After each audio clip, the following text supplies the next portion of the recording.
काला साया। यूं तो बनारस घाट अपनी खूबसूरती के लिए बहुत प्रचलित है, पर घाट के किनारे कई राज लिए बैठे हैं। ये कहानी शुरू होती है बनारस के घाट के पास बने ममता निवास से, जहां प्रिया लाल जोड़े में ममता के घर उसकी बहू बनकर आती है। आओ आओ बहू, घर को अपने पैरों से पवित्र करो। ममता घर की दहलीज पार कर ही रही होती है कि अचानक एक बहुत गंदी सी बास पूरे घर में फैल जाती है।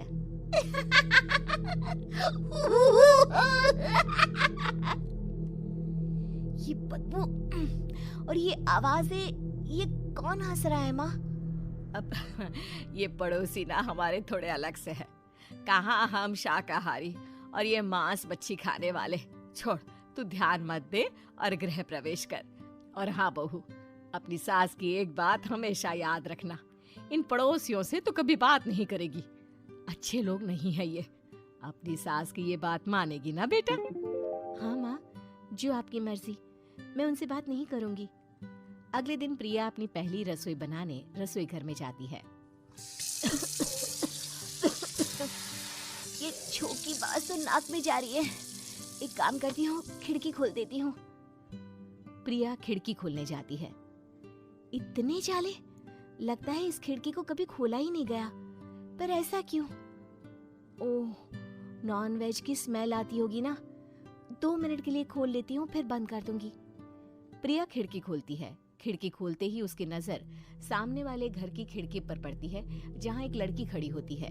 हाथों में मेहंदी, लाल रंग की साड़ी, बिल्कुल सजी धजी, मानो प्रिया की तरह ही वो भी नई नवेली बहू हो। वो प्रिया को देखकर मुस्कुराती है। हे भगवान, माँ ने तो इनसे बात करने को मना किया था। प्रिया फौरन ही खिड़की बंद कर देती है और तवे पर चढ़े रोटी की ओर देखने लगती है, पर वहाँ रोटी न होकर मछली पड़ी होती है। ये क्या?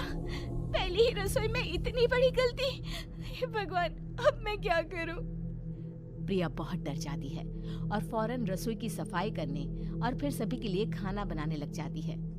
जब वो सबको खाना परोसती है, सब तो ठीक है, मैं बेकार में चिंता कर रही थी।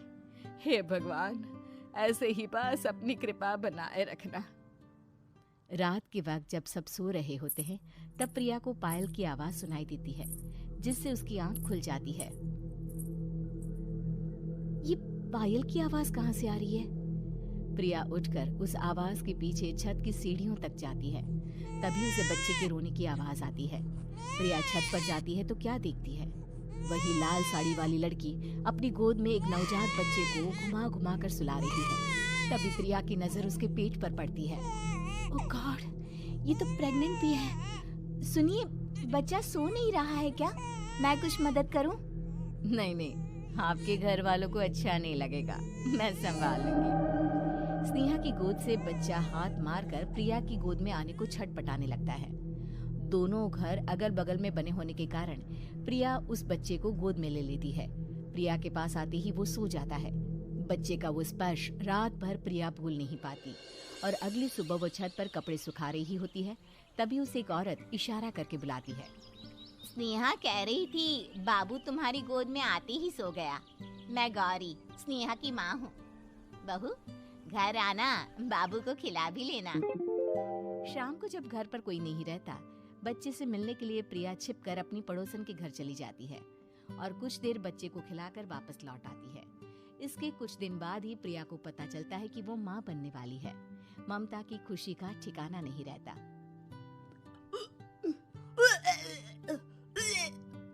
माँ जी, पता नहीं क्यों उल्टी आ रही है। प्रिया भागती हुई वॉशरूम में जाती है तो हरे और लाल रंग की उल्टी करती है। उस उल्टी में से कीड़े निकलते हैं। ये क्या? खून और ये कीड़े! माँ! माँ! प्रिया की आवाज सुनकर ममता दौड़ कर आती है, पर बेसिन में कुछ नहीं होता। प्रिया हक्की बक्की रह जाती है। ये सब क्या हो रहा है? प्रिया घबरा जाती है और अपने कमरे में जाकर सो जाती है। डर के कारण वो इतनी थक जाती है कि उसकी आंख लग जाती है। तब उसे ऐसा लगता है उसके पेट पर मानो कोई बैठा हुआ हो। कौन हो? प्रिया के पेट पर एक 5 महीने की बच्ची बैठी हुई थी, जो बुरी तरह जली हुई थी। माँ, तुम ही मुझे लाई ना अपने पेट में। मैं तुम्हारी माँ नहीं हूँ। कौन हो तुम?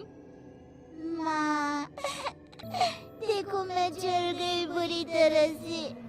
6 महीने पेट में रहने को भी मुझे नहीं मिला। सहला दो ना माँ। बचाओ, बचाओ, माँ। ममता दौड़कर कमरे में आती है। प्रिया की बातें सुनकर वो सब समझ जाती है। तू कहीं बगल वाले घर में तो नहीं जाकर आई ना बहू? मुझे माफ कर दो, मैं गई थी माँ। उस घर में सब मरे हुए हैं बहू। कई साल पहले स्नेहा उस घर में बहू बनकर आई थी। कुछ ही दिन में वो एक बच्चे को जन्म देने वाली थी। पूरा घर बच्चे के आने की खुशी में खोया था कि एक दिन अचानक उस घर में आग लग गई। सब बुरी तरह जलकर मर गए।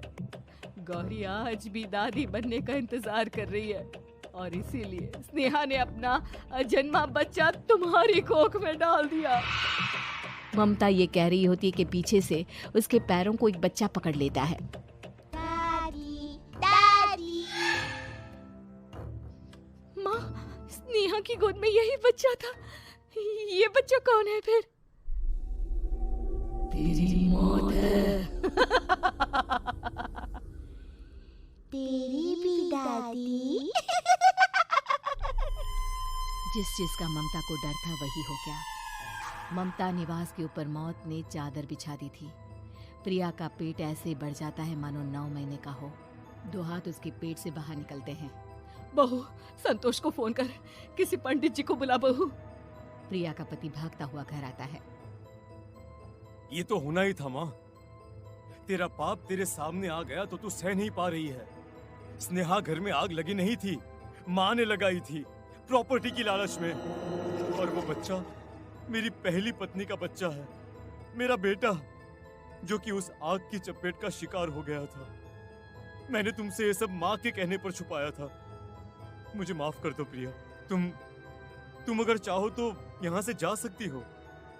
मैं तुम्हें किसी भी बंधन में रखना नहीं चाहता। मेरी शादी हुई है आपसे, मैं आपको छोड़ नहीं सकती, पर उससे पहले हमें स्नेहा, उसकी माँ और बच्चे की आत्मा की शांति करवानी होगी। संतोष और ममता गौरी के घर जाते हैं। अंदर सब कुछ जला हुआ होता है। जमीन पर जली हुई लाशें बिखरी हुई थी। ममता रो रो कर अपने करने की माफी गौरी से मांगती है।